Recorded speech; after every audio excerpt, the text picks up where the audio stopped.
There we go. We are The live. broadcast is live. Gotta see who's gonna jump in immediately. I'm curious. And welcome though for those who are joining. It's I don't have any intro at all for live, so I just talk. Yeah, I'm finding that with lives for myself, it's a very similar thing. Like I don't really know what to. It starts up and you're just kind of there, like you just had to Yeah, with click live. nobody, and then you're just like, Yeah, what do I even do yet? I just kind of, I don't know. I usually don't. When I'm by myself, I don't even just start talking until there's somebody. But and then yeah. Ian K over there has like a countdown and like all of that going on for it. Yeah, I Snack want to do King something Cole like in the that. house. I want to How's do it something going, like bro? that, or something along the lines of like what I've seen a lot of people do, or they have their intro play. I'm just not savvy with it just yet, where their intro plays before the live stream starts, so then they're able to kind of like know when they're going to come in. Yeah, I'm not too savvy with that, so I always start my live streams off, and I'm just like, all right, well, if you're watching this after the fact, as if like if you didn't get to watch this live, I try to think about it that way, like whoever's watching the live stream after the fact, like when it's no longer happening live, so it's like at least they're not bored in the first like 15-20 seconds, but SKC, what's going on, man? How's it going? Hope you're having a good day. Haven't really talked to the crew that much today. Kind of haven't tapped into that. What's up, Dayton? What's going on, guys? I think I just recently saw you did one of those collabs. I mean, you know me, I'm always behind on videos. But you did a collab with Snack King Cole recently, right? Well, it's because you watch every single one. Yeah, I do watch them all. I watch every single video. Oh, that's my promise, man. Everybody, if I support your channel, I will watch the video. The problem is my watch later on YouTube is currently sitting at, let me see. It's currently sitting at a solid 517 videos. So it takes me quite some time to get there, but I'll eventually get there. It's David, Interpreting the Stars. What's up, bro? What's going on, man? Good old fellow YouTuber. Also, well, I mean, I got a guest here that's also a YouTuber, so check him out, guys, if you haven't yet. Anthony A. Perez doing movie reviews and stuff like that over there. I've collabed with him on his channel a lot, so I figured, why not bring him in on a live stream? Why not? We talk like daily, so it's whatever. For sure, man. Thank you for having me on a live stream. This is the first time I'm appearing on your channel. I've commented on some of your live streams before, but I think it's the first time I'm featuring on your channel. Meanwhile, you've been in like 10 to 15 of my videos. Yeah. Yeah. But one day we'll figure. Me and Anthony have been discussing here and there about like him doing like a food review with me, but from across the map because he lives elsewhere, and so we'll have to figure that out. Maybe I could talk him into getting wait on something new to come out from like Popeyes or Wendy's or something, and then just randomly, I just want to see what you can do with a food review. That'd be interesting. Yeah, I mean, I'd definitely be interested. I eat a lot of food, bro. I eat a lot of food, way Same. more than I'd like to. Yeah, let me just change the subject really quickly, and we're gonna keep talking about food. But I've been meaning to ask you this for the longest time, dude.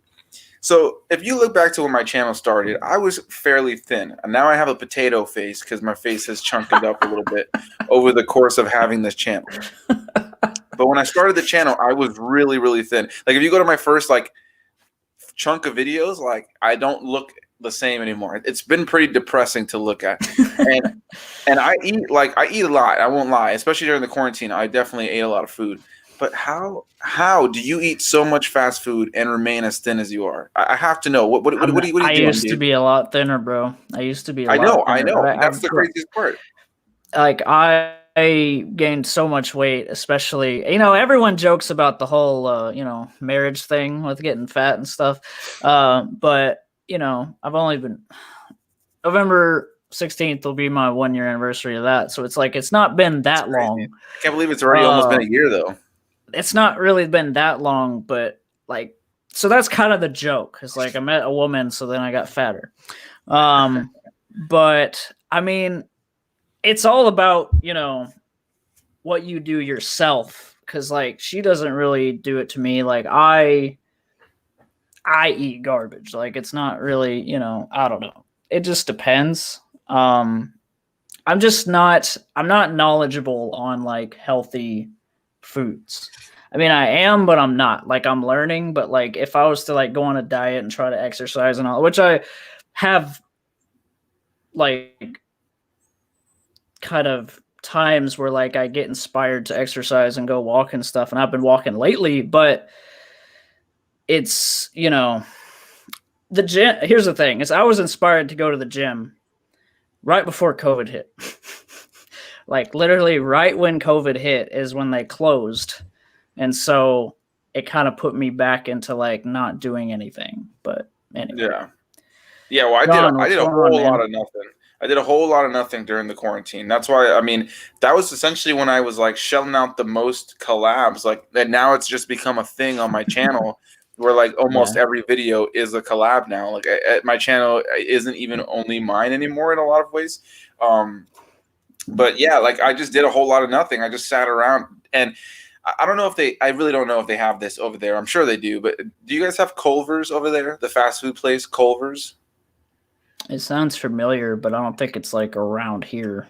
Okay, so maybe like it's a place that like I know that was on the West Coast, and my girlfriend Haley, who's from Nevada, she's from Las Vegas, she was crazy about that place. And when we saw it here, when they started opening them here in Orlando, she was telling me that she swore by it, and then I started having it. It's just like your typical like burger place. There's the chicken sandwiches, like all that basic gist, and I fell in love with that place. Over the quarantine, I ate that place so much. And because a lot of places were trying to like get business, a lot of these places were like, everything right now is trying to get people to walk through the door.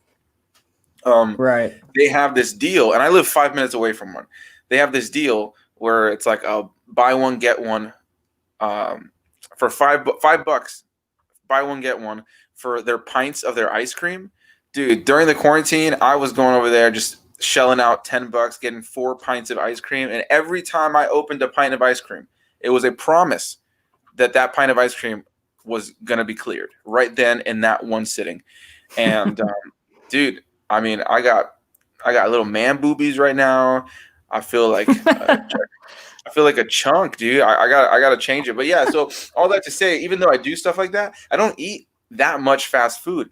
And then I see you eating like these burgers and these drinks, and like I was just watching. I haven't commented on it yet because it's still on my watch later. I didn't get to finish it, but the last one I was watching that you did was the Chips Ahoy McFlurry. That's the one I was halfway through, and as I was watching you eat it, bro, like my girlfriend was watching with me. She goes, "Why are you watching this? You know you're gonna want one right now." And I was like, "I know." And I was dying for sweets, bro. And I was sitting here and I was just like dying. I was like seconds from getting in my car to go get one because of your video. That's how we feel about Good Mythical Morning. Like every time Red and Link eat, like they compare burgers or something. Like me and Ashley could be laying in bed and watching Good Mythical Morning, and like we've already ate, we're packed full, and then we'll want what they're eating every time. Yeah. It happens every time. And sometimes we actually do go get it. We're like, you know what? Let's be spontaneous. I don't know. It's crazy, but no, yeah, it's wild, man. So I have to commend you for staying thin, with eating all that you do, bro. Because especially for me, I don't know. I feel unhealthy though. Like I'm sure, you know what I mean? Where it's like we don't have the energy that we could have. You know what I mean? Like if we I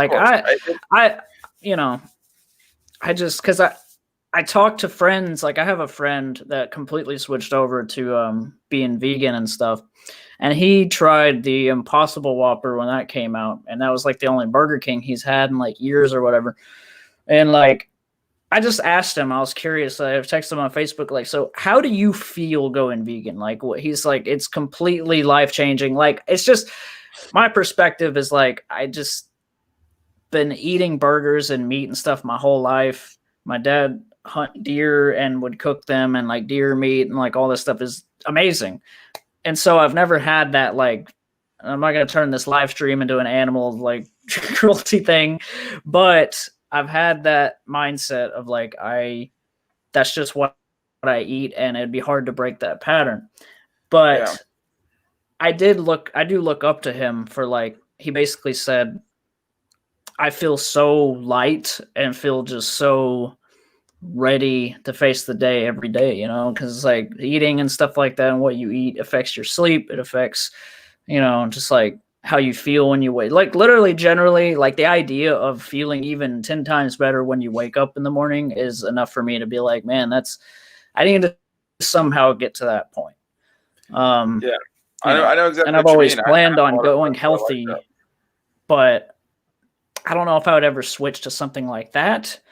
But there's definitely ways around it to losing weight and like all that. It's just the motivation and like how busy me and you both are. It's like, Yeah. where's the time, you know? No, it's tough. Yeah, I don't know if I'd ever go vegan, but I have a lot of friends who have gone vegan, and there's a mix, right? There's a mix of people who go vegan or people who go vegetarian, and they talk about the negatives too. But yeah, man, I'm the worst at like the staying committed to it, because my biggest thing is I just want to come home after a long day and of work, and I just want to come home and I just want to chill, and I want to watch something or play something or film a video. And I film a video and I edit it, and by the time I'm done editing it, the last thing I want to do is like, all right, let me go get into ship shape. It's like, no, I'm good. I'm just gonna lie down. John, well, my game of the year, Cyberpunk 2077, got delayed again, but got a lot to keep me busy. Watchdog Legion in a few days. AC Valhalla, pre-ordered that, can't wait. Demon Souls remake, etc. Yeah, I heard about Cyberpunk just like an hour or so ago, but I didn't really think anything of it. Yeah, I guess like December, something like that.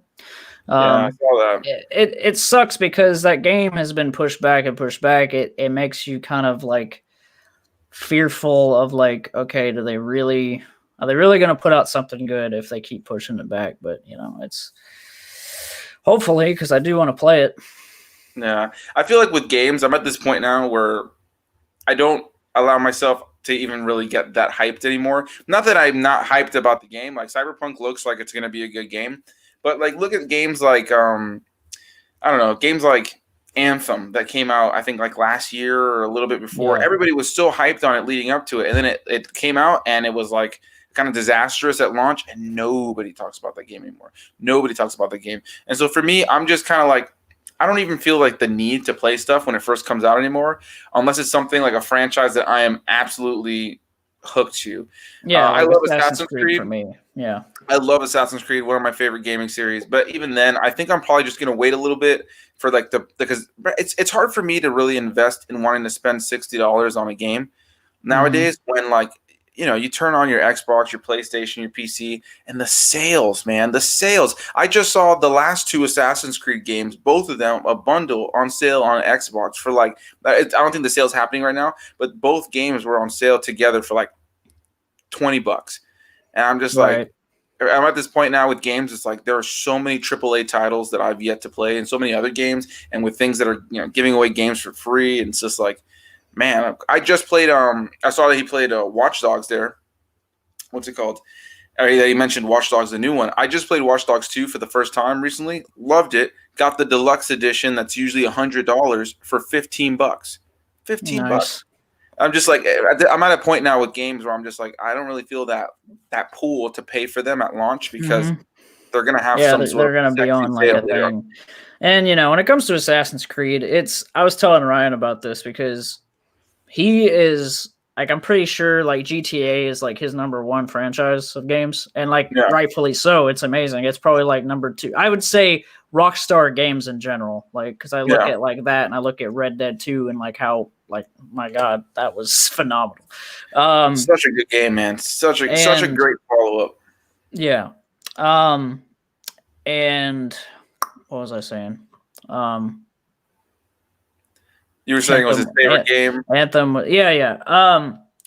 His GTA. Well, GTA is that for him. Assassin's Creed is that for me. Where it's like, that's like, you know, it's funny too, because I didn't get Odyssey on release day. I think every other one before that I did. But I actually got Odyssey on one of those things that you're talking about with Xbox, where like shortly after Odyssey came out, they had a deal on it like a month later. It was I think it might have been a Thanksgiving thing or something. I don't know. But I remember I was playing Red Dead 2 at the time because that had just came out. And I was like, I'm going to be spending so much time on this. And I ended up getting Odyssey and kind of like bounce in between, sort of. But and I just now beat that. It's been like 2 years, and I just now finished that one. Yeah, Anthem was a really disaster. I loved the beta for Anthem. I played it. It's basically like everybody's Iron Man in a way, just basically. But what up, man? How's it going? Yeah, I've yet to play Anthem, and again, it's not that I don't want to. It's just that I'm at a place now where maybe one day I'll see it on sale for dirt cheap. And what's even better is that when you get them nowadays, like what I did with Watchdogs, not only did I get Watchdogs 2 for $15, I got the deluxe edition that came with every piece of DLC that had been released. So it's just like, what a steal, you know what I mean? Like I feel like the last game I just paid full price for, and to be completely honest, though I enjoyed it, I paid full price from a bias standpoint, was Star Wars Squadrons, and the game, and I'm hardly playing it anymore. And you were like, I forgot how long it was into it, but you texted me, you were like, I just beat it. I was like, really? Like, is it really that short? Yeah, the campaign is only like 8 hours long, and I probably like the first day I had no work. My girlfriend was at work all day. I put 15, 16 hours into the game the first day between beating the campaign and playing online. And it was fun. I enjoyed it. As a Star Wars fan, it's hard to not enjoy the level of detail that was put into it, and the visuals and all that stuff is great. The story was just cool. It wasn't my favorite campaign, like compared to something like Jedi Fallen Order, which was the last Star Wars campaign. Phenomenal. This one just didn't hold even a candle up to it at all. Well, flying. Piloting and all that's like a dream for a Star Wars fan. But when you put that against being a Jedi, it's like, it's just like even the cutscenes. Like the cutscenes, it just was more of like a very basic like, we're the Empire, and we got to do this against the rebellion, and we're the rebellion, we got to do this against the Empire. And that's, you've seen that narrative before. It was fun. It was cute. The online gameplay, I don't think it's really for me. I think if you're like into flight simulators, it's cool, but I haven't really gotten. I bought the game at $40 where how it launched, and I just haven't touched it much after like the first week. The next game that I plan on buying at full price, because it's you were talking about favorite franchise, would probably be the Kingdom Hearts franchise. I'm not really like thrilled to buy this next one at full price, but I do it because, similar with Star Wars, I just want to give them that support. Like I'm kind of like voting with my dollar. You know what I mean? Like, so with Kingdom Hearts, the newest game that's about to come out is like a rhythm game. It's like a music rhythm game. So it's not really your typical installment into the franchise. But David, what's tonight's movie before you go? Yeah, I was about to ask what's tonight's movie. You know what? I was watching Zodiac. Have you ever seen that? I haven't seen it in a while, but good movie. I don't know if you have a review on that or not. I have not done a review on that yet. I was watching it's on Netflix now, I think, because it's October, which they've taken it off and added it a bunch of times. And I finally was watching it today. I haven't finished it, but really, really good so far. Yeah, it's a good movie for sure. Oh yeah, Untitled Republic. One of the best games of all time. That and the second one, so good. I really like the Old Republic RPG, MMORPG that they had for the PC for a little bit. I played that for a while. Borat 1. Still, you know what? I haven't seen it. You've never seen Borat? I haven't seen that. I've never seen Borat, but I plan to because of this whole hype with the second one. So I'm going to watch just both and just do it like that. But then you got to watch Bruno. Yeah, I heard about that one too. Yes, Travis, give you props for that. I love Zodiac. Yeah, it's on Netflix, guys. Check it out. Robert Downey Jr. before Iron Man. It was 2007. Robert Downey Jr., Mark Ruffalo. Who's some other people? There's that guy that's like Gordon's partner from Gotham, the show. Like I don't know what his name is, but he's in that movie as well. And for once, it was a movie that Ashley had already seen. Like she's usually not the one, because like we were watching it before she went to work. And like after I was describing the movie to her a little bit, she eventually was like, "Wait, have you not seen this?" I'm like, "No." She's like, "I have." I'm like, "What?" So like she didn't tell me right away, and I was sitting there stupid, like explaining, "Yeah, there's this guy stabbing people and all that." But yeah, I heard it's like true events kind of thing. I'm interested to. Sometimes these movies teach me more than I just knew already, because like I knew but I didn't know. It's like I've heard of the Zodiac Killer, but the movie is telling me more than like I ever knew about it. So yeah, for sure. That's kind of like one of my favorite things about biopics. Jake Gyllenhaal, that's the other guy. Oh yeah, Jake Gyllenhaal. Yeah, the MCU characters all in one movie. Right? That's so funny. Like it's funny how that works out sometimes. Like you have these actors that are all, and they, that was obviously before the MCU. Like before, yeah, it's crazy. It's wild. Even before what's his name, Mark Ruffalo would be recast as Bruce Banner. Right. And by the way, David, have a good night. Didn't mean to skip saying bye to you, but have a good later, one, man. Huge David Fincher fan, 7, Fight Club. Only have seen out of those. I've seen Gone Girl and only in Fight Club. I actually saw Fight Club the first time like 2 years ago or so. Yeah, those are all great movies right there. Panic Room is probably one of my favorites of his. As a kid, funny enough, I was, and this is I should mention, this is pre-Twilight. I was a huge fan of Kristen Stewart, and I don't know why, man. I had like a fat crush on her as a kid, and then I made it a point to go and find like every movie that she'd ever been in that I didn't know of, and so Panic Room was one of them. I don't know if you've ever seen it. It has Jodie Foster, Kristen Stewart. She was really young in that one. Jared Leto, Forrest Whitaker. Really, really good movie. Nice.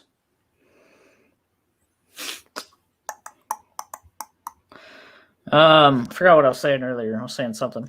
We were talking about games. You were telling me something about Ryan, and then yeah, but that's pretty much it then. Like Assassin's Creed which it's going to be a series now. Found out that today, so that's a coincidence. Yeah, I'm excited for that. I hope it's better than the movie. I hope it's better. Yes, please, for the love of God, I hope it is. That was so disappointing. I saw that in a theater. Like I literally, and I wore an Assassin's Creed shirt and everything. I was so hyped, and I was like, Michael Fassbender was in a movie that's like, it wasn't his fault. Yeah.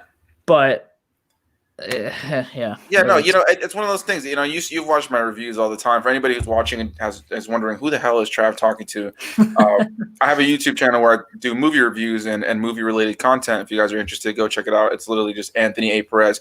But yeah, so when I went to go see that movie, I was just like you, wearing an Assassin's Creed shirt. I was thrilled. I was excited. My girlfriend Haley had never seen it before, and she had never played an Assassin's Creed game. She'd seen clips and she knew what it was about. But this was going to be her real introduction to any sort of Assassin's Creed narrative. It's like, yeah, it wasn't. After you walk out, like, yeah, it wasn't a good representation. Well, that much she gathered herself. I mean, it's kind of funny. It's been funny to see her transition as we started dating, because when we started dating, she was just not that she wasn't into movies. She just hadn't seen a lot of movies. She hadn't seen Star Wars. She hadn't seen any of the Marvel films. She hadn't seen a bajillion movies. So I've spent literally the course of the last 6 years and some change since we've been together just completely showing her movies. And she watches me do reviews and talk to people about movies. And, obviously, when we go on our car drives back from the movie theater, we're talking about movies. So it's been fun to see her, like, learn, like, kind of some of the jargon that people use when they talk about movies, the different words that are used, and the different, mumbo jumbo of how to break down a movie and stuff like that. So it's been fun, because by the time we saw that movie, she was like, yeah, no, this is ass. This is pretty bad. And so I was pretty disappointed with that one, man. I remember for my biggest thing was, like you said, like Michael Fassbender, but the whole cast of the movie is good. Like nobody acts bad. The movie looks beautiful. It's just poor writing, man. Poor writing. They spent way too much time trying to explain. Like it felt like the whole movie was the tutorial of the first game, with for the most part, just trying to explain to casual moviegoers, like, here's what the Assassin's Creed world is, and here's how it works. I'm not saying,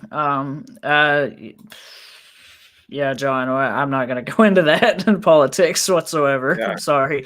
For all respect for you, John, but I'm not doing that, because that's a whole.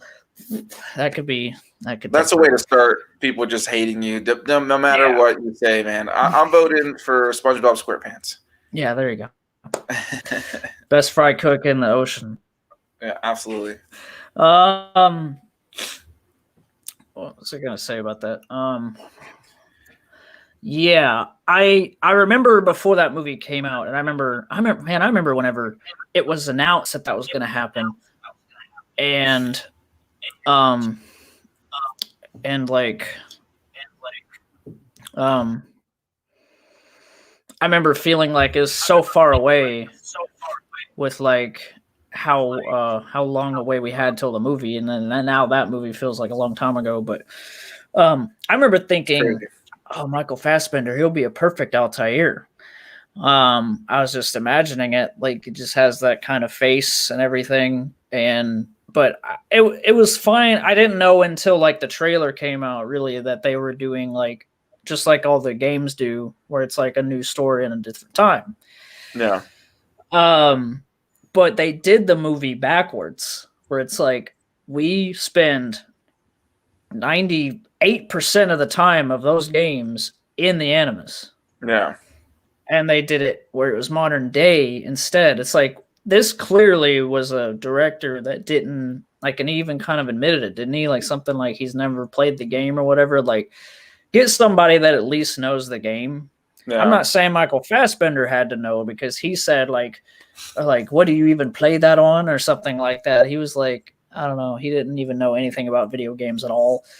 And so that was kind of disheartening. That was disheartening even before the movie came out. I was like, what's going to happen with this? But little did I know that the people making it didn't even know much about the game. So I'm hoping whoever does the series actually has the knowledge, because yeah, that's what I'm hoping. Like, I feel like my mind, like as a director for an Assassin's Creed project, would be like I would know enough to like, you know, if I had all the tools and everything and a company and like Netflix behind my back, then it's like I'd be able to do something like that. Yeah, I think that the Netflix series is the best decision, because at the end of the day, like you said, yeah, that they kind of did it backwards, where you spend most of the time outside of the Animus in the movie, and it just doesn't make any sense because, right, like you said, majority. I think what they really like struggled with is that in the games you are able to separate the main character and our assassin that you're playing inside of the Animus. And when you're inside of the Animus, like you spend most of the time with them, but you have control of both characters. And with the movie, the issue was that they really only characterized and developed Michael Fassbender's character in the real world. And the character in the assassin character had no development at all. You really knew nothing about him other than like him, like they found no way to give that character something, you know what I mean? And I think that with a series, they could spend a whole episode, for all I care, outside of the Animus, as long as they spend at least an episode or two or more like fully inside the Animus, you know what I mean, where we really have time to get to know this version of the assassin. Because let's be honest, man, like nobody plays that first game with Ezio and gives a shit about Desmond on the outside nearly as much as you give a shit about Ezio. Or the same thing with Altair. You know what I mean? Like all these other characters. I mean, I'm sorry, I said it the other way around. Altair is from the first game, and Ezio is the one from the second and I get you, but a lot of people did start with Ezio trilogy, and like I feel bad for those people, because I'm just like, yeah, but you're not really getting the full, you know, that's just coming from a guy that's like, I started playing the game. I literally rented Assassin's Creed in 2007 when it was the only one that was out. Yeah. And same. I played it, eventually owned it. And so I had so much hype for AC2. Like I was just so hyped. And, you know, what a time for those games back in the day too, because like, I mean, they kind of look like they aged and stuff now, but, they actually just continued a story. Like it didn't, and the way they're doing it now is fine. Like I kind of like the idea of different times, and we're eventually just going to explore all these different times in history with the Assassin's Creed games. I want World War II or World War I eventually. I hope they do it. That'd be pretty cool. You know, because it'd be crazy to see like the game and having to deal with guns and all that kind of thing. Like, so yeah, I don't know. And maybe it'd be kind of like Black Flag, where your assassin has like a gun or something, or a pistol. But yeah, like with those first, you know, the only reason that like you get hooked on that character, and I was wondering what was going on with Desmond, was like I started with the first game, and then 2 literally picks up the Desmond story all the way up to 3. So, it's crazy how far that came and where it went.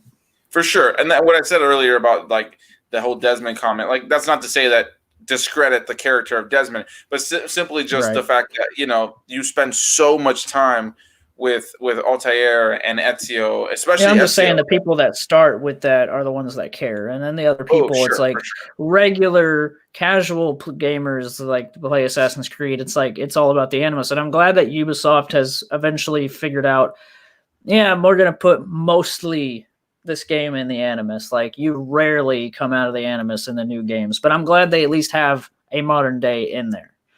Yeah, for sure. Like I think that you need that for the lore. I think when you play the first one, there's just something about it that feels so fresh and new when it came out that it was. It was mind blowing back then. Yeah, that was mind blowing. It was great, man. Buildings and all that. The first one I think has aged a little bit more than most of them, but I think the second one still holds up. I can't stand that constant beeping when you're trying to hide. It's like that yellow beep beep beep. You were very limited. Yeah. What's up, Josiah Mustard Bus, fellow food reviewer? Excited to have you on, man. Thanks for joining. John, I think Origins might be my favorite in the series. I agree, dude. Origins is phenomenal. Ubisoft said that Origins was like sort of the beta phase to get to Odyssey, and I'm like, yeah, but the Origins had the best story and everything. It's just like it was so not best out of like Ezio trilogy stuff like that, but like it makes it better to feel for the character. And I felt for Bayek through the whole game. Like it was like that game was like a huge leap. Like it's a huge leap. I was gonna say that I think that Origins and Odyssey. It's a huge leap of faith. You're trying to say? Well, yeah, but they're like a huge leap in the franchise. Like I think like when you play that first Assassin's Creed and you jump to Assassin's Creed 2, as far as the openness of the world and what you're capable of doing. There's a huge leap, and by the time you get to like Revelations, there's a huge leap as well. And I would say that after that, like Assassin's Creed 3 was cool, and like Black Flag. I would say like Black Flag, another one was a big leap in this huge expansiveness of what you're capable of doing. And then after that, they kind of just released like what was the next one that came after Black Flag? It was the one where you could play like multiplayer. And like do all you could do multiplayer on a bunch of them, but I meant like you could do like Rogue these missions. What was it called? Was it Rogue? No, not Rogue. Rogue was like essentially just Black Flag, but reskinned. Like the Chronicles and all those random. I gotta look. I know what the cover of the game looks like. And the whole idea was that you could change the colors of your outfits, and you would go through these missions with other players. Unity. Unity, there you go. Unity. See, Unity was fun, but I felt like Unity and then Syndicate. The gameplay was so butchered, though. It was so like it was too hard. Like, Unity was too hard. These rush games, that Syndicate, it just felt like they were they took what made the second, like up to Revelations in the third game, what those games had and made them cool, but they just kind of like shelled them out quickly. There was that huge glitch with Syndicate for a while where people's like eyeballs and their teeth would pop out of the character animations. Yeah. And I'm glad that they chose to like take a couple of years off, and then they came back with Origins, and it was like this huge leap in the game, not only graphically, but just the gameplay, the map, the story, the entire mechanics of the game pretty much fundamentally changed. When I got to the end of Syndicate, I was like, man, this is just like, I don't know. Like I liked the brother and sister over whatever his name was in Unity. Like I liked those characters, they're charismatic, funny, and it was a fun game. And I enjoyed Syndicate so much. And nobody talks about Syndicate. That's the thing. Is like it just went like nobody even like I've heard that like nobody even bought it when it came out. A lot of people just skipped out on it, and I don't know, like. When I look at Syndicate and I'm like, this is a newer game versus like Unity. Like each game has slowly had its own sort of graphics engine and stuff. Like Syndicate is like what Like, it looks so weird when I look back on it, like the way it looks. But then Unity was right when like the Xbox One came out, and they were kind of testing like the next gen of when that was a thing. Yeah. And Unity still looks phenomenal. Like, it looks, I don't know. It's like they spent so much time on the graphics that like the gameplay was like, I don't know. It was a little clunky. It was definitely a little clunky. And then Syndicate felt like almost the opposite, where the graphics weren't as good. But it just felt like Syndicate felt rushed for me. It just felt like a game that was cool. I played through it. I had fun. Got all the collectibles. Did what I did. But it didn't feel any different than it literally just felt like a reskinned version with a new story of previous Assassin's Creed games. And so that's what I mean by the fact that when they got to Origins and Odyssey, there's this huge leap up in the basic structure of what you like about Assassin's Creed is there, but man, the story and the scale of the map and the combat and all that would just fundamentally change so much that it gives it its own identity, Yeah, I'm glad. I'm happy with what they're doing from Origins on. Like, I like the more Dark Souls-y feel / Jedi feel. I don't know. I mean, I don't know. Odyssey, I just beat that the other day. It was definitely like Ancient Greece is beautiful, and like the graphics are amazing. There are cutscenes that are great, and there's this humor to Odyssey as well, just because it's Ancient Greece and just like what Ancient Greece was, and just like, I don't know, what everybody was about back then and stuff. It definitely, I don't know. Origins is like, it grabbed me so much because it just had this like seriousness to it, I guess. And I heard that back then they wanted to do a new trilogy like Ezio, but with Bayek. And that would have been amazing, but they just let it go. Like, they're not going to do it. And I'm like, come on. Like, if you like, it's a perfect opportunity because it's how the Creed starts, basically. So why not do a trilogy to flesh out the time and all that? And we could do what we did with Revelations, where you end with Bayek as an old man or something, like, not to copy Ezio trilogy, but that worked. It worked really well. No, it definitely worked, and it definitely kept people engaged. And I feel like they moved more in the direction of like, hey, and it's just a reality situation, right? But like, they moved more in the direction of like, hey, there's young kids now that are getting Xboxes and PlayStations and PCs for the first time. And this is going to be their first game of the series, and so like let's just have them let's just create a new story so they don't have to worry about having to catch up. You know what I mean? It's kind of like with movies; they don't put they're moving away from putting numbers in the titles of movies because they don't want the audience to feel like, oh, I missed out on something, even though you 100% did. Yeah. If you think about it, that kind of is the case. Can you imagine Star Wars if they would have just kept like? Well, I guess they kind of did. But I mean, like, actually on the official title, though, the numbers there would be really weird. Think about that. Yeah, like, for sure. I think Star Wars 9, Rise of Skywalker. Like, that would be really weird. Yeah. What's up, 6 Woods? 4 days left until Halloween. Yeah, actually, that means that when I stream again next week, it'll be past Halloween. So this is technically the Halloween stream, but I have no Halloween plans. But that was kind of the idea of the title, was like, we don't need masks to be scary. I don't even know what the title is. Is that what it is? Yeah, we don't need masks to be scary, live with Anthony A. Perez. Gotcha. Are you excited for Halloween, 6 Woods? Question from Drew. Yeah, appreciate I have to you guys work, man, which for sucks. joining. I don't want to work on Halloween. Wait, tomorrow? Oh, no. Yeah, I'm off because I asked off. Because Ashley's birthday is the 30th. So I was like, I'm going to ask off 30th, 31st. So, like, why not? Yeah, I feel that. I'm finally back at work, and I got a schedule now, so. I like to be off on Halloween to just watch movies and stuff, but I've watched a lot of horror this month as it is, so I guess it's okay. Only thing I've really done is Zodiac so far, but I don't know what else I want to do.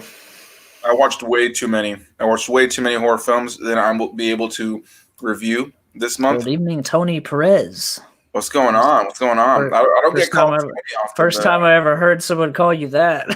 Yeah. I the only person, like, people, whenever anybody asks me if they can call me Tony, I always usually tell them I prefer Anthony, but I don't really care. Like, you can call me whatever you want, Tony, whatever. And The only Tony. person who calls me Tony, like, consistently is actually the Big Rob Theory, which is another YouTuber.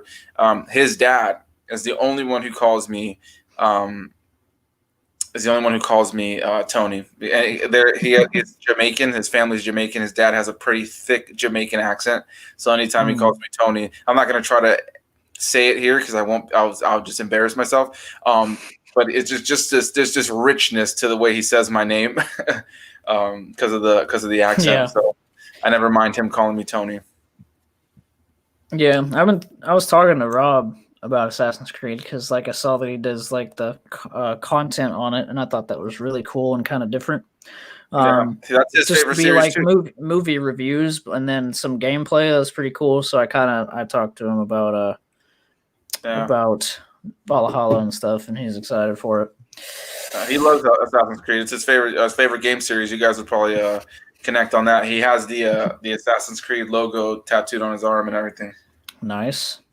He's crazy about that series. Do you sometimes make yourself a Halloween house party, Tony Perez?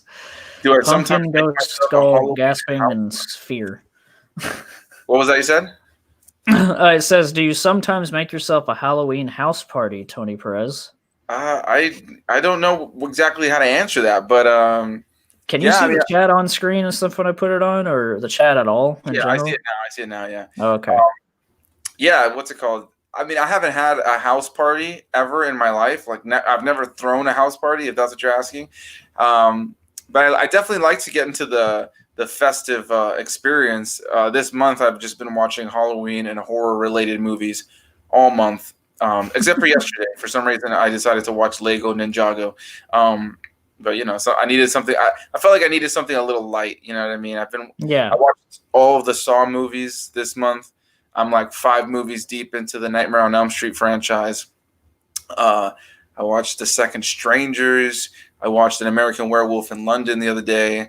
Never seen that. I've been meaning to, though. It's a classic, man. It's definitely a classic. It's what really makes that movie. It's a little goofy. Like, there's elements about it that are a little goofy today, but the practical effects, man. I mean, I'm sure you've heard of that before, but one of the most iconic scenes of that movie is the transformation scene where this guy turns into a werewolf. I mean, Rick Baker, the guy who does the special effects, he's one of the biggest names in horror makeup and special effects. But man, when he turns into that werewolf, it looks like about like halfway through the movie, dude, it's intense, man. It's beautiful, and it's all practical. There's this is way before CGI, so like all these practical body parts that are extending, and he's he's turning into this wolf, and his face is like mutating, and like blood is coming out of his teeth. Oh, it's so great. Drew says house party with kid and play. I don't know what that means at all. Kid and play, isn't Kid and Play like an artist from back in the day, or like a dance from back in the day? I'm pretty sure it's an artist from back in the day, like a hip hop artist or a pop artist. I don't know. I feel like it would be right now, but I'm not entirely sure. We could be showing how young we are right here. Yeah, more like old. What'd you say? I said more like old. That's how it's starting to feel now, man. How old are you? I don't even think I know how old you are. 28. Okay, so I'm 27. I was born in June of '93. Nice. Ashley's turning 26. She's leaving the good old midway. Yeah, I always explain it as like you're going, you start your 20s at like the bottom of this hill, and you get up to 25, and everybody feels like empowered in a way, and when you get to the top of the hill, you look down the other side, and it's all your friends that are now going towards 30 that are screaming on their way down, trying to run back up. And yeah, that's that's the way you actually describe it. Yeah, that's how I describe it to people, because I feel like when I was my early 20s, man, I wasted a lot of it being a dumbass. But like in my early 20s, I just felt like I was like at the peak of myself in a lot of ways, at least physically feeling and just like having fun and not really caring. But then bro, from 25 to now 27, starting to feel the aches and the pains and the chest pains here and there, and I'm like, oh, yeah, am I those gonna palpitations are weird. it's Like so weird, man. I relate so much to that meme of like, the anime guy with the butterfly, and it's Yeah, like heart palpitations, and it says, "Is this the end?" It's like yeah, the butterfly is the end of the. It's like it happens all the time. One time, maybe a few months back, I drank a nos, and I hadn't had a nos in a while, and like I got that pinching that you're not supposed to feel. I was just like, okay, I kind of freaked out. But then when you freak out, it makes you think you really are having a heart attack. So it's like, yeah. but No, it's a crazy thing, man. I actually dealt with anxiety for the first time in my life a little over a year ago. I've always been a very laid back, chill guy, man. Like I'm not an anxious person for the most part, and I guess I'm my both. body got so worked up with stress that I had these 2 panic attack and like anxiety attacks in 1 week. And I went to the hospital because I told them, I was like, I think I'm having a heart attack. I think I'm close to having a heart attack. Like it felt so intense. And they were like, nah, man, you're just anxious. And I'm just like, damn. But like, yeah, I have stuff like that. Or like today I had at Starbucks, they have nitro cold brew. Mhm. And if you don't know what that is, it's essentially it's made in a big thing we call it toddy. It's like essentially like a big cylinder bin.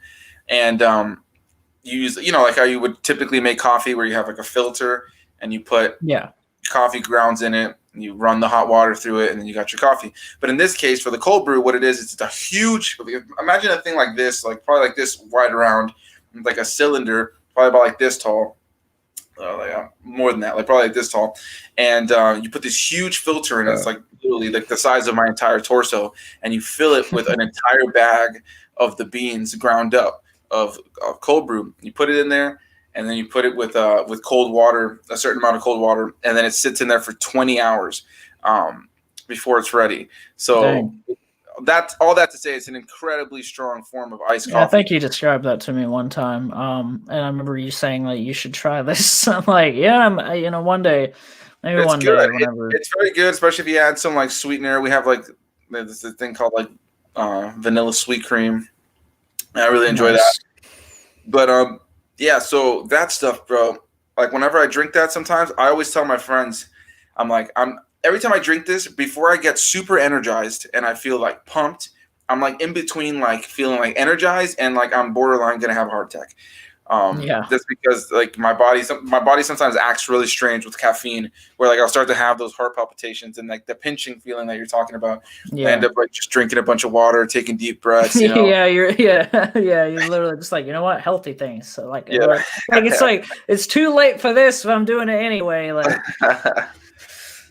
Drew, sorry to ignore that. They had movies, House Party 1, 2, 3, and 4.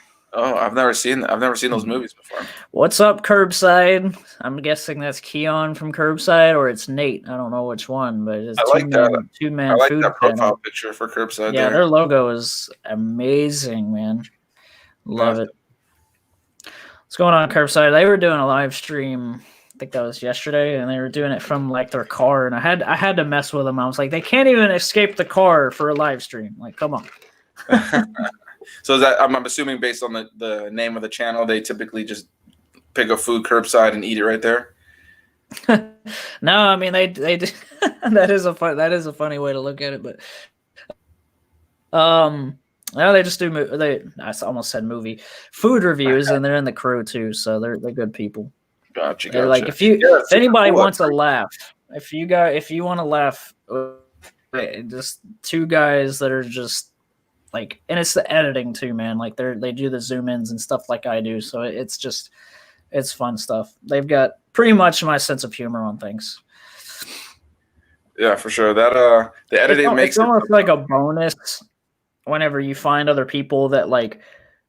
I think we've all subscribed to channels that are like, you subscribe to them for support, but you may not necessarily watch all the time because it's nothing against them. It's just like it's hard, man.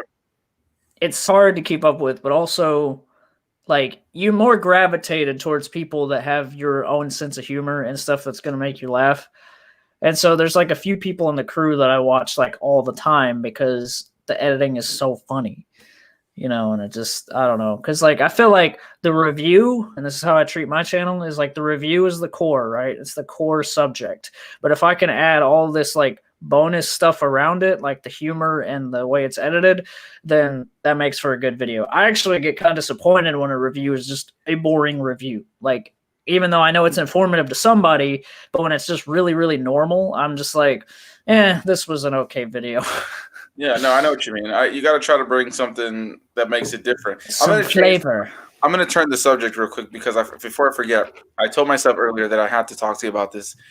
I typically don't read through your comments. I comment myself, but I don't really read through your comments. And I'm glad I did, because then when I watched your Chips Ahoy McFlurry video, I was able to understand the joke at the beginning where you referenced the comment in the Spicy McNuggets video about the guy who just decided to just be a freaking asshole and roast you. Yeah. I remember now. You said that they were returning.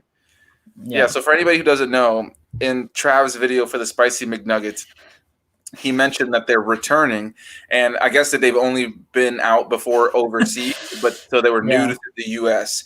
And some guy just decided to roast him, and it was hilarious because I looked through there, and everybody that saw it commented at him, kind of just trolling back at him. But I just love that his whole mentality, even though your channel is clearly just, you do it for fun, you look like you're having fun when you make these videos, and his approach is just like, I thought perhaps you were a new YouTuber with this sort of, stupid, lack of knowledge. How did you not know that these freaking nuggets have never been in the States? It was just dude, he was like, and then I love how he said that you've been doing this for 30 years, but it's or 20 years, something like that. It's what? What does that even mean? That's it was so sarcastic. It's like he was trying to make a point, but he was being such a dick about it along the way. And it was just like, bro, it's funny because I don't know. I'm wondering if I should say this just in case he's watching. But who cares? You know what? Who cares? He did kind of mess with me that day, honestly, because I took it and I was just like, bro, it wasn't the comment. I ranted to Ashley about it for an hour. I was like, I felt hurt because it wasn't the comment. It was like, wow, that is literally something that completely went over my head. Of course they're not new, or returning, but I'm just so used to doing this, and there's so many things and so many reviews that just are stuff returning and coming back, and I'm just like, I legitly in the moment while filming thought that was real. I thought they were just coming back. Yeah. And because there's so many other and I think what I was thinking at the time was Burger King brings back spicy nuggets very often. Every year or something, or every 2 years, they're like, oh, take them away. It's like, why take things away anyway? Just put it on the menu, make money. What's your problem? But with McDonald's, I guess I just got it confused because I was like, and I'm not saying that I was trying to be perfect, or that at that time I'm like, oh, I got to have myself in this box of perfection, because I can't do that. That would drive me insane. So it was the one mistake where I felt very hurt to myself because it was a brand new item. This is going to get a lot of views at some point. And it was just that it's there. That information's out there. That review is permanent. The way it was edited, what I said in it is permanent. It's done. And I was just disappointed. I was just and I tried to explain that to people. They're don't let the comment get to you and stuff like that. I'm like, it's not the comment. It's the mistake that was made. And I just, I don't know. It was hurtful, but it was kind of just I don't know. I think at the end of the day, it's one of those situations where it's he's not teaching me anything. Yeah, of course.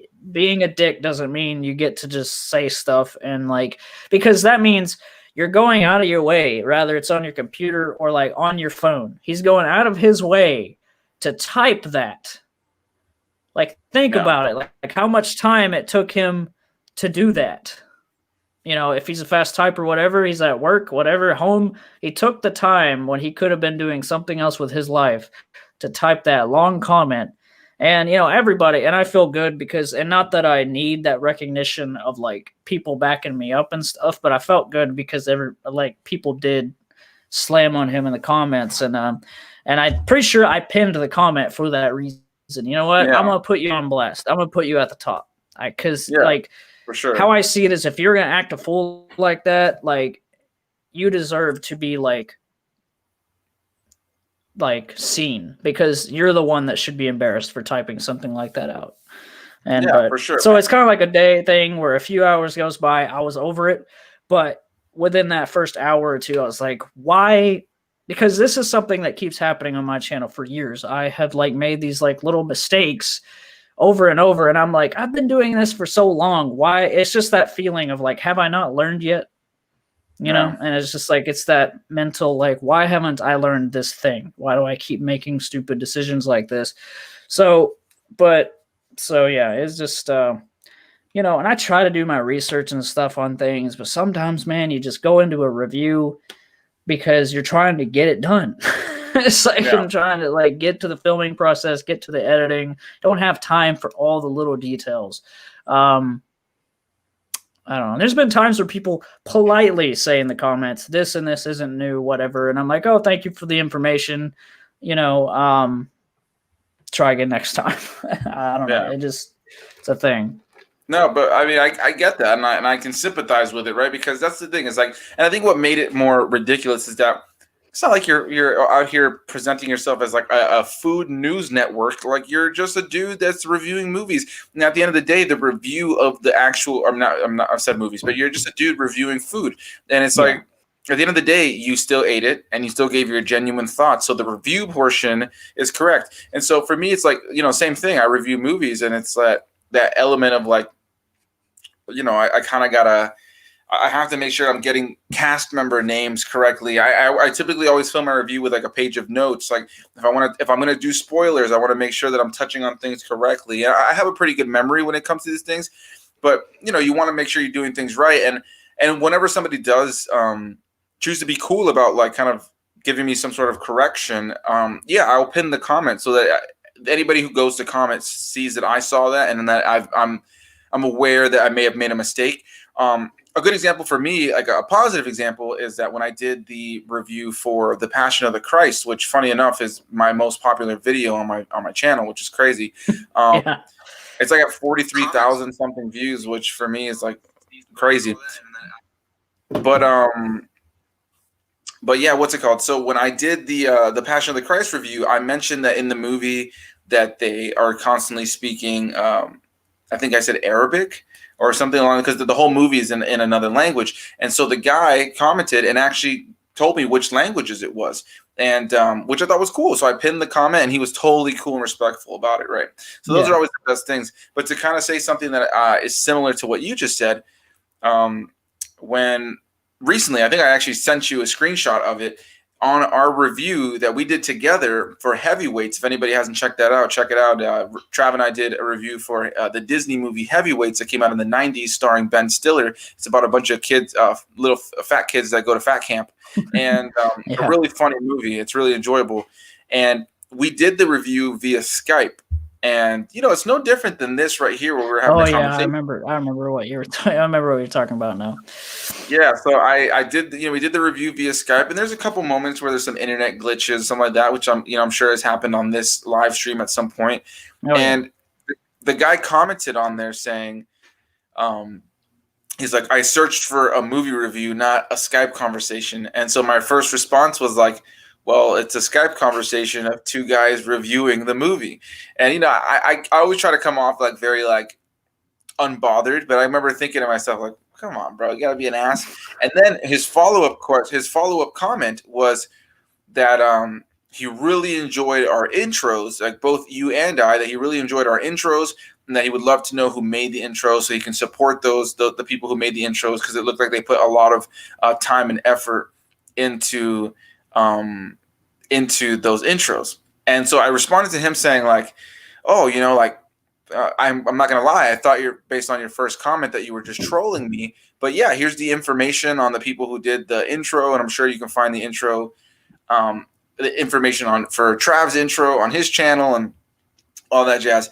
And then his next response is, "Get it? Because there is no production value or effort put into this video." So then I'm like, what an ass. So I instantly deleted the last comment that I sent to him, and then I just said, "Have a nice day," with some laughing emojis. But similar to what you're saying, it's like internally for like the next day, it's not that the comment got to me like per se, because I've gotten other shitty comments before, but in the moment I was just like really, dude, like you make a video for fun, and you make a video for fun on YouTube on a growing channel that you're trying to figure things out. And if it's not to somebody's liking, to like, that's the thing, is like there's this perception that YouTube channels in general have to be like top notch. You know what I mean? Like there are movie channels that I watch that are like top grade, or like they're like a company. You know, they're like a company that has like a full set and a full studio with multiple people that come in and they're able to put together a well-produced show. The reality situation is I'm just some dude that's, you know, working paycheck to paycheck, not entirely, but working paycheck to paycheck, and just chilling, man, like just talking about movies. Yeah. So when you see comments like that, it's just like, dude, like really, like, yes, it is a Skype conversation, but I'm pretty sure you can tell. Like, and it's like, what's his business with like the way we did it? We did it at a very convenient level. It's like we were trying to do it at like, and we did that at like 7 a.m. or something, and like or whatever, and like it was just, you know, figuring out a time, figuring out a place, like where it's gonna be, because it's hard to like, you know, I don't know. It just like when you put, here's what I get irritated with, when you put so much work and time and mental energy into like production value for something, and then someone just comes in, types something and slams it. You know, it's just like, that's what YouTube is. That's what YouTube definitely is today, is like just people hating on the way you do things. You know, and another thing I can't stand is when people, you know, slam you for not being like somebody else. Like, let's just say, and I'm not, and I don't know if Ian will join or whatever, but let's just say for a second, because I look at Ian K, peep this out, as like the #1 food reviewer out there. Like the production value, his videos, everything is informative, everything is edited really well together. Is it my style of filming and editing? Like I try to be that way, but I'm a mixture of me at the same time. A mixture of like just like laid back, you know, a laid back version of me, basically, I guess. I don't know. Not really a good example, but like, if someone were to say like, this is trash because it's not like what Ian K does, I would be like, well, what's the point in me being like somebody else? Like the whole point is that it's YouTube. Yeah. Like the word you and tube are in the name of the whole platform. Like it's your thing. It's your platform, your own brand. And I just like, those type of people is just one of those, like, you know where the door is. It's like, that's how I see that, is just like, I want the people that are going to care about the person that I am. And I shared this video to the crew. I don't know if I shared it to you or not, but there's this guy that does like, I don't know, different kinds of stuff on his channel, but he has a video out there that's like how to look at YouTube when you're starting out. And it's like everything that he says is like 100% how I feel about YouTube. And he basically says like, build that core audience that support you. There's always going to be those subscribers around that core that never come back. Like me and you probably had the same issue with like watch time and stuff. Like people subscribe, but they don't watch. And that happens to me very often. And so, but who's your daddy? Ian is cringy in a good way. I love how bold and confident he is. Yeah, who's your daddy in the house? Another food reviewer, part of the review crew. Go check him out, guys.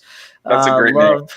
Love it so much. But yeah, it's just people that are just like, you're not this or that. It's like, I'm not here to be like anybody else. Like, and it takes time to set your mind to that. Because sometimes you want to be like somebody else on YouTube. Sometimes you want to like strive to be that, but it's like, you know, and people that just do it for the money too. If you like, I just don't agree with like, if you are only focused on that, you're going to be miserable. Yeah, And for trying sure, to be man. like other people, you're going to be miserable. I think it comes down to this situation too. Like, you can take inspiration, right? Like, it's one thing to take inspiration. Like, I have a set of people that I have actually been thinking about doing a video about it, about the YouTubers that inspired me to start a channel and what it is about all of them that I individually took something from. There are channels that I love watching that I totally don't agree with them on plenty of movies. Like, so I review movies. Like, there are so many times where I'm just like, oh God, we're on the complete opposite side of this. Or there's Star Wars YouTubers that I watch who they'll talk about certain things, and I'm just like on the complete opposite end of it. But at the end of the day, I appreciate. Let me guess, they bash the prequels. I'm just it's a kidding. mix I'm just of kidding, things, man. It's a mix of things. It's whether it's and it's movie reviewers too, whether it's somebody bashing the prequels or somebody bashing the new stuff, or whatever it is. I don't care that people don't like certain things. At the end of the day, like, that's kind of the fun of movies. Yeah, it's about what you like. So it's that's why I started the YouTube channel and started doing the collabs the way I have, because I love having people in videos that have completely differing opinions from me. Or that's kind of the fun of it. Is I literally, if you watch my channel, I try to go for as random of movies as I can. Like, if I can go for complete random movies where, like, you can never really guess what the next movie review is going to be, that's essentially what I'm going for. I mean, I just reviewed all the Halloween Town movies from Disney Channel on my channel. Like, it's a bunch of random stuff, but I'll just force other people to watch them. But I love it because you can get these different, unique opinions. And so it's kind of like, and I love having people with different opinions on my channel, because then you have two different people for the audience to kind of latch on to. Like, hey, am I going to kind of agree with this person, or am I going to agree with that person? So for me, there's so many people that inspire me, but I don't want to be like them, because there's times where they do things that I'm like, I don't want to do that.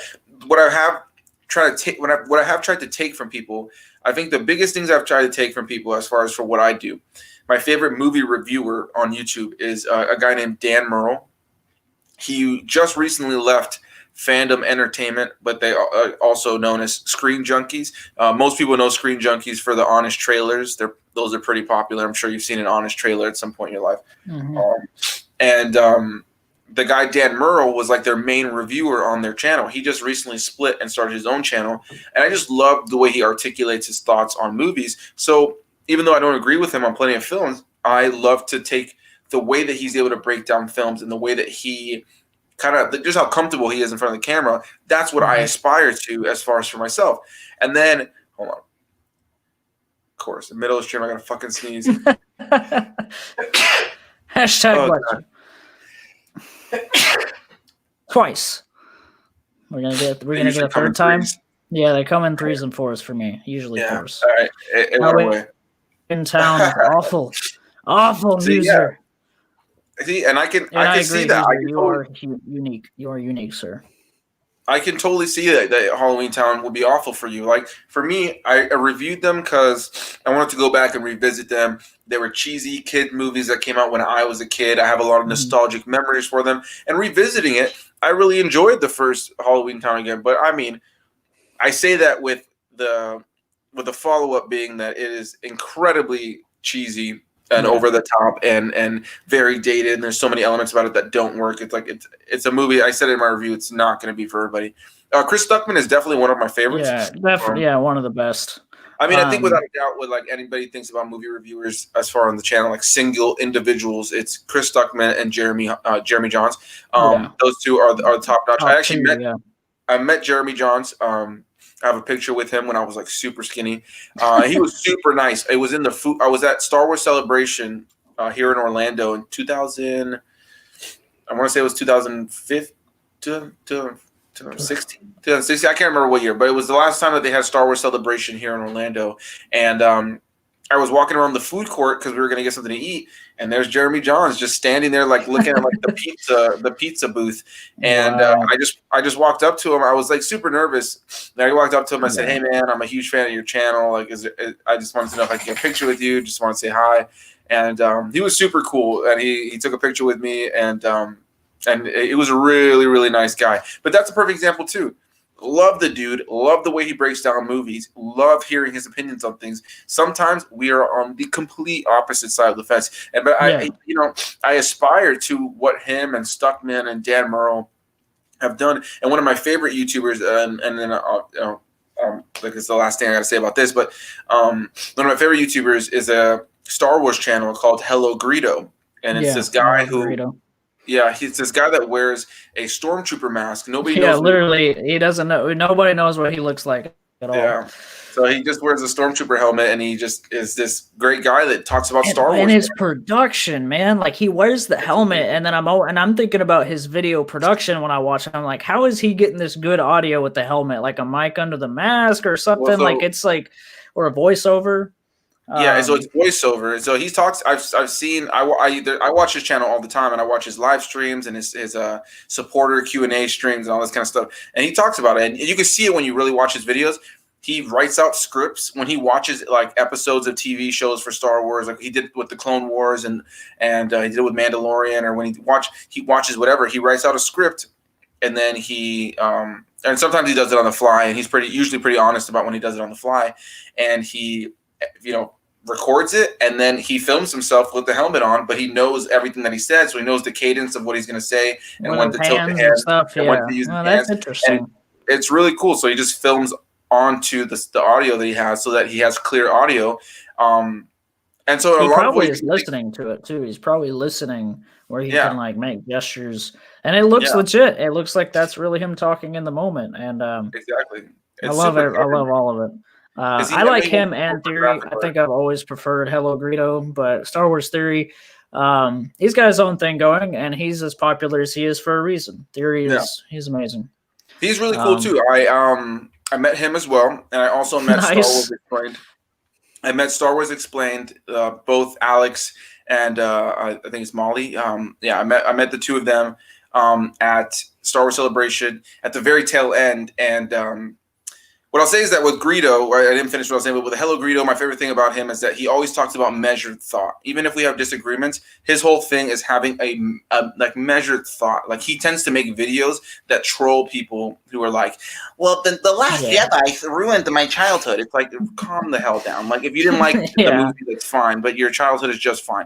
And so I like that he has this measured thought kind of thing of like, hey, like just take everything for what it is. If you didn't like it, break down what you liked or what you didn't like, and that's okay. But yeah, I met Star Wars Theory at a pizza shop, a popular deep dish pizza shop in Chicago, and I didn't want to bother him because he was on the phone. And I was coming into the pizza shop, and he opened the door for me, and I looked at him, and my eyes opened up. My eyes opened up, and I just went like that. And he just smiled, and he was just kind of like, like acknowledging that I'm a fan. And then what's it called? When he put the phone down for a second, I go, hey man, if you have a second when you get into the pizza shop, I'd love to just chat real quick and take a picture if you're cool with that. So he was like, yeah. So he came inside after his phone call, and he called, he like waved over to me, and I went over to him, and we talked for it was such a cool few minutes. He's a really down to earth guy, I'll tell you that. I actually met him twice during the the last Star Wars Celebration in Chicago. The first time was there at the pizza shop. We talked, and then I ended up getting cut off by some a-hole, some other guy. Not an a-hole. I won't say an a-hole. I won't even say his YouTube channel because I just called him an a-hole. But it was another guy who's actually a popular Star Wars YouTuber as well, but I didn't really know who he was at the time. But he just walked up as I was talking to Star Wars Theory and just butt into the conversation. And it was one of those things where Star Wars Theory's attention got pulled, and the guy walked up with two or three other guys. So now he's kind of pulled out of the conversation with me, but then he looked over to me kind of where he could tell that he just kind of like he was getting distracted with somebody else. And I just told him, I'm seeing more people are coming at him. I had that moment with him. I shook his hand. I go, hey man, thank you for the moment. I appreciate it. Have a great night. And then I saw him on the last day of the event. I saw on Twitter, he posted that he was doing a meetup. So he actually posted a YouTube video about it too that same day. He had a huge meetup with all these fans at Celebration, and I missed it. But I got there when everybody had already dispersed. So I got to I had probably a good 5 to 7 minutes of just sitting there talking to him. So really cool, down to earth guy. And then at the end of the convention, I actually right at the tail end ran into the two from Star Wars Explained, which is my favorite Star Wars channel. That one and Hello Greedo are neck and neck for me. But yeah, it was really cool to meet all of them. I really wish I could meet Hello Greedo, but I mean, I don't know what he looks like, so it's tough.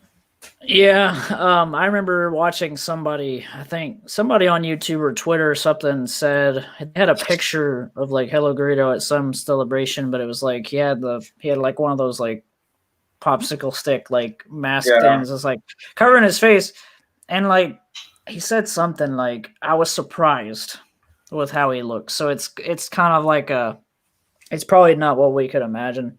It's hard to really imagine what somebody looks like, and then based on voice, it's rough. Yeah, exactly. And then there's almost a part of me that doesn't want him to reveal himself. He's like, I don't want to know. It just takes I don't think he would ever do it. If he does that on YouTube, I just I don't know. He said that I can't remember what the circumstances would have to be, but he has mentioned in previous streams that like very casually and kind of jokey, but like he has mentioned like maybe if this happens or if that happens, like I'll do a video where I unmask. I mean, that would probably be his most viewed video ever if he ever does like an unmasking video.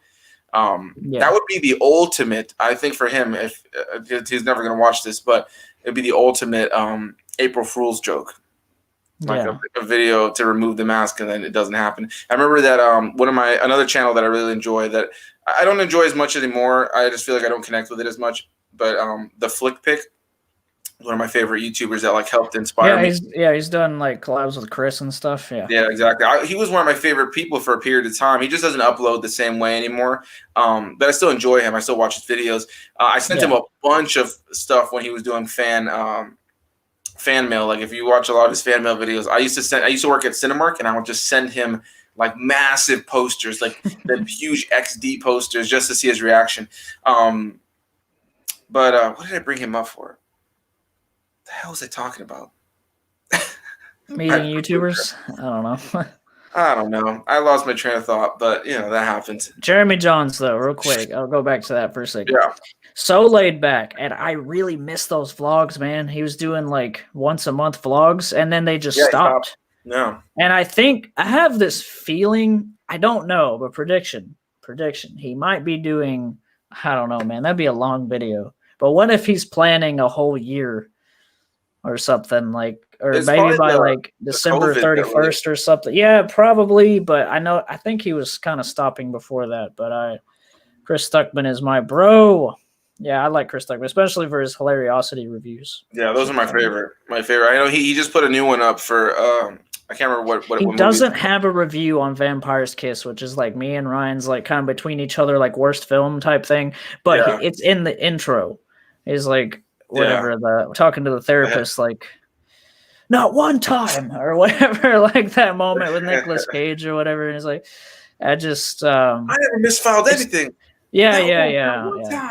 You don't say. I don't know. Like it's weird because I didn't know that's what that was from until I like saw the movie. But that movie is like, I don't know. Like me and Ryan enjoyed the commentary of Vampire's Kiss so much because we were worried. We were like, if this director and Nicolas Cage, because it's Cage and the director doing the commentary, it's like if these two defend this movie, like as like it's actually still good and holds up, then that'll be like we'll have even more disrespect for this movie. But they kind of trashed it. Like the director and Nick Cage are sitting there like this scene and this scene, like I don't know what we were thinking right here. Like so, that was cool. That was cool to see that. Like even their director is like, I don't know. Like, well, when the creators or the people who are part of any sort of movie or something are able to acknowledge just what works and what doesn't work about something like that, it's I did see that he reviewed Jennifer's Body though. I haven't watched the review yet, but I saw that it was uploaded. Nice. And Papa Eats texted me. Why don't he just join the stream? Well, speaking of that, I was gonna say I was just looking at the time. I'm gonna have to start sliding off soon, personally. So I mean, maybe somebody else can slide in. But I doubt that. But I don't know. We'll see. But I mean, this has been a lot of fun, man. I definitely want to do this more often, and you kind of inspired me to do something like this on my channel. Have people come over and be at StreamYard. Seems fairly easy to use. I'll Like I come mentioned, I've on only used Streamyard once. anytime that you want to plan it. For sure. One thing I should say for anybody who is a viewer of Trav, and if you're interested, there's a little there's a movie reviewer in Trav, and that's why I invite him over to my channel. So if you guys are watching this, whether you're watching it live or later, check out the videos that I'm in.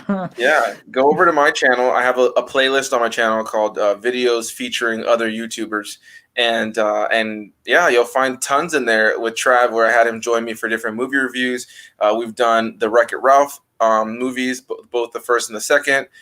We did Heavyweights, the Disney movie with Ben Stiller.